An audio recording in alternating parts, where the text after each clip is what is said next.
नमस्कार दोस्तों, मैं भूपेंद्र मिश्रा स्वागत करता हूं आप सभी का हमारे यूट्यूब चैनल में। दोस्तों, आज हमारे साथ हमारे भारत देश के लोकसभा के सांसद श्री मोहन मंडावी जी हैं। सर, स्वागत है आपका हमारे यूट्यूब चैनल में। धन्यवाद। सर, जैसा कि अभी आप जानते होंगे कि हमारे छत्तीसगढ़ में CGPSC में बहुत सारे उतार चढ़ाव लोगों को देखने को मिल रहे हैं, मतलब कई सारे घोटाले के आरोप लग रहे हैं। तो आप पूर्व में सदस्य भी रह चुके हैं, अभी वर्तमान में सांसद भी हैं, तो आपको CGPSC में जो घोटाला या जो गड़बड़ी चल रहा है उसके ऊपर क्या कहना चाहेंगे?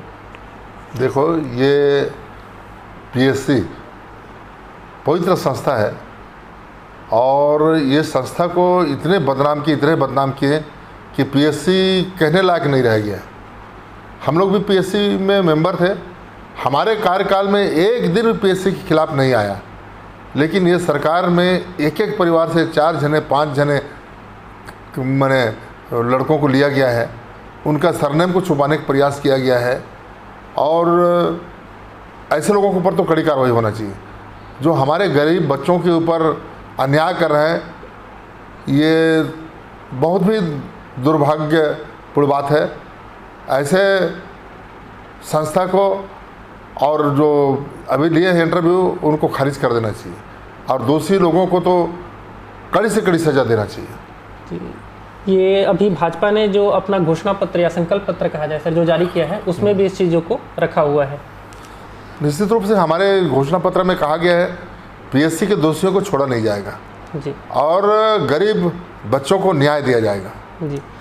सर, मेरा अगला सवाल आपसे ये है कि आपको क्या लगता है कि इस बार छत्तीसगढ़ में कांग्रेस की सरकार बनेगी या BJP की सरकार बनेगी?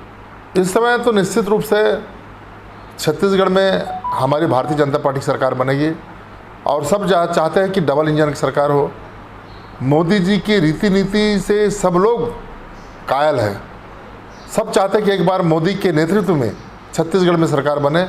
दैहिक दैविक भौतिक तापा और मोदी राज्य में कौन व्यापा, मोदी के राज्य में कोई किसी प्रकार की तकलीफ नहीं होगा जी। तो आपको ऐसा क्यों लगता है सर कि छत्तीसगढ़ में इस बार BJP की ही सरकार बनेगी, कांग्रेस की सरकार नहीं बनेगी? देखो, पिछले समय धोखा से आई सरकार, कांग्रेस की सरकार, इनकी 36 घोषणा पत्र एक भी का पालन नहीं हुआ, बल्कि नरवा गरवा घुरवा बाड़ी छत्तीसगढ़ बर्बाद करी संगवारी। छत्तीसगढ़ बर्बाद हो गया, पंचायतों का अधिकार खत्म हो गया, जगह जगह देखोगे भ्रष्टाचार। इसलिए आने वाले समय में निश्चित रूप से BJP की सरकार बनेगी। तो सर, जैसे कि अगर मान लीजिए छत्तीसगढ़ में BJP की सरकार बन जाती है, तो आप छत्तीसगढ़ के युवाओं के लिए क्या करेंगे? छत्तीसगढ़ के युवाओं के लिए स्वरोजगार की व्यवस्था हम लोग कराएंगे, उनके जीवन में आमूलचूल परिवर्तन करने का प्रयास करेंगे जी। और सर, मैं आपसे ये जानना चाहूँगा कि अभी छत्तीसगढ़ में वर्तमान में चुनाव होना है 7 नवंबर को और 17 नवंबर को, तो आप बियॉन्ड द पार्टी जा करके आप मतदाताओं को क्या सूचना देना चाहते हैं? अभी तो हमारे फर्स्ट फेज में है, हमारे बस्तर राजनांदगांव ट्राइबल क्षेत्र है और निश्चित रूप से इधर अधिकांशतः BJP के पक्ष में माहौल है और सेकेंड फेज के लिए भी हम निवेदन करेंगे जनता से कि हमारे भारतीय जनता पार्टी को ही चुने। जी, आप युवाओं को क्या संदेश देना चाहेंगे सर? युवा पीढ़ी आज सबसे ज़्यादा दर दर की ठोकर खा रहे हैं, ना रोजगार है, ना व्यवसाय है, ना कुछ नहीं। उसके लिए हमारे प्रधानमंत्री मोदी जी विशेष रूप से व्यवस्था करेंगे। जैसे अभी नगरनार का स्टील प्लांट है, उसमें 1 लाख लोगों को रोजगार मिलेगा और इस प्रकार से और कई उद्योग धंधा स्थापित करेंगे। सरकारी जो पद खाली हैं उसमें नौकरी देने का प्रयास करेंगे। जैसे अभी घोषणा पत्र भी जो BJP ने जारी किया है, उसमें 57,000 शिक्षकों की भर्ती की बात कही गई है और साथ ही साथ 1 लाख गवर्नमेंट एग्ज़ाम, मतलब गवर्नमेंट जॉब आएगा करके कहा गया। तो क्या ये आएगा कि निश्चित हमारे मोदी रीति सदा चली आई, प्राण जाए पर बचन न जाए। मोदी जो बोल दिया वो प्राण चला जाएगा, लेकिन वो कटता नहीं।